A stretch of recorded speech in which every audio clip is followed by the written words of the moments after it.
Depuis des années, Rav Naftali Bernstein de Los Angeles en Californie parcourt en voiture plusieurs kilomètres en direction de la société Royal Glove où il étudie la Torah à l'heure de la pause déjeuner avec le propriétaire de la société, M.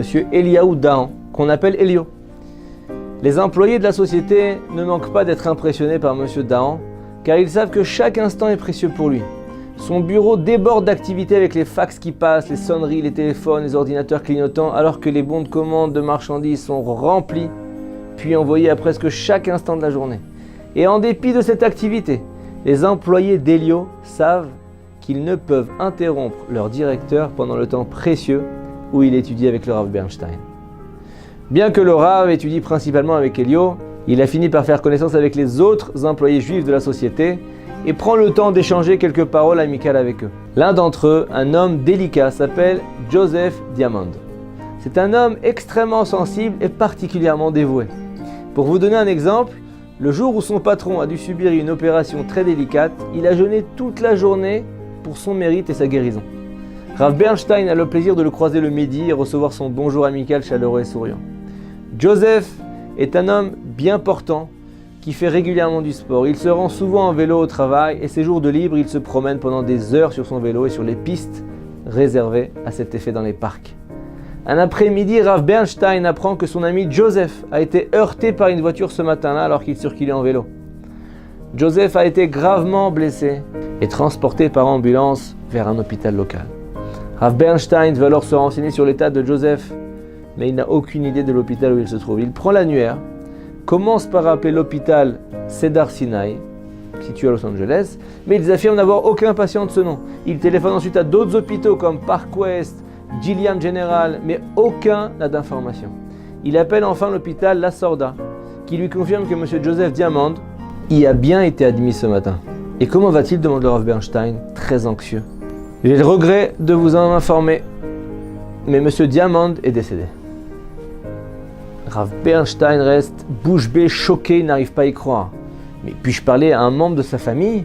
Après avoir pris quelques renseignements, l'hôpital l'informe que la famille a transféré le corps au centre d'incinération McCarthy. C'est impossible, s'exclame Rav Bernstein, dont le front commence à suer. C'est ce que les registres indiquent, répond l'opérateur à voix basse. Mais c'est impossible, se répète le Rav Bernstein, tout en tournant les pages jaunes de l'annuaire pour trouver le numéro de téléphone de la maison funéraire McCarthy.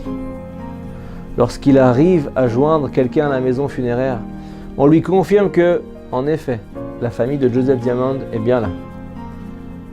Puis-je, s'il vous plaît, parler à Madame Diamond ?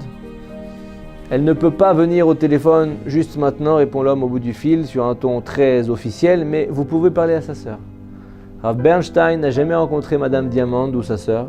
Il était donc étrange de devoir se présenter, surtout qu'il voulait se montrer le plus convaincant possible au sujet de la nécessité absolue d'avoir un enterrement juif. Dès que la sœur de Madame Diamond, Madame Bertson, prend le téléphone et réalise qu'elle parle à un rabbin, elle comprend de suite la nature de l'appel. « Je sais que c'est contre vos croyances, Rav, mais la famille a décidé d'incinérer Joe. » Madame Bertson commence le Rav sur un ton passionné. « Je ne crois pas que votre famille apprécie la précieuse valeur et la sainteté du corps humain.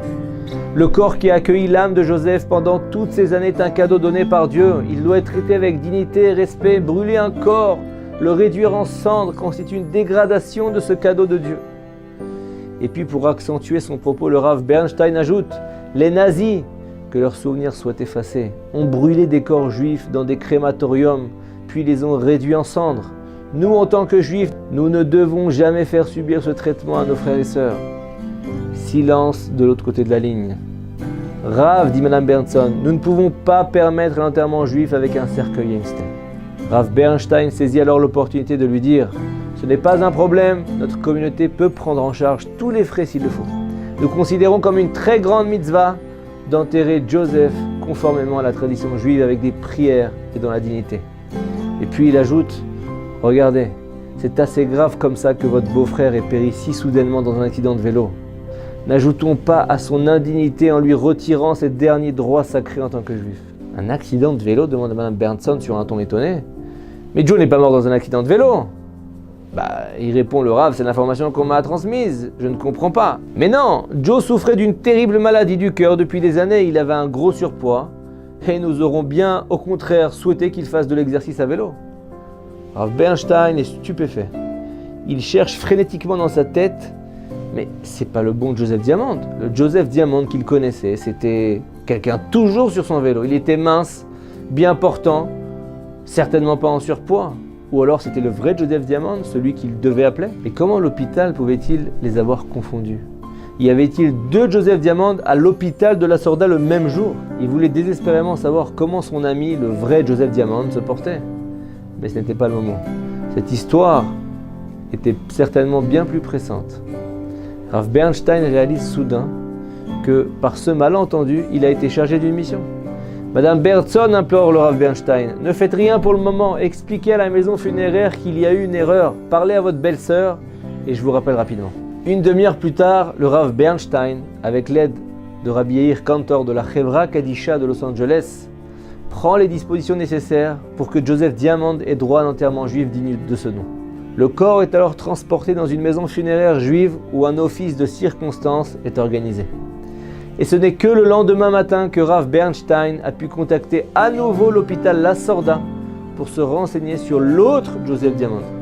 Il se trouve en soins intensifs, récupérant de son grave accident de vélo. Rav Bernstein lui rend visite et l'informe que, sans le vouloir, il a sauvé l'âme d'un juif portant le même nom que lui, qui a pu mériter un enterrement juif. Grâce à ce mérite, puisse Joseph Diamond, qui souffre encore des séquelles de l'accident, avoir droit à un rétablissement complet. On voit ici l'aide du ciel que peut accompagner toute personne essayant d'accomplir une mitzvah ou de faire accomplir une mitzvah. Ishtabach Shemo.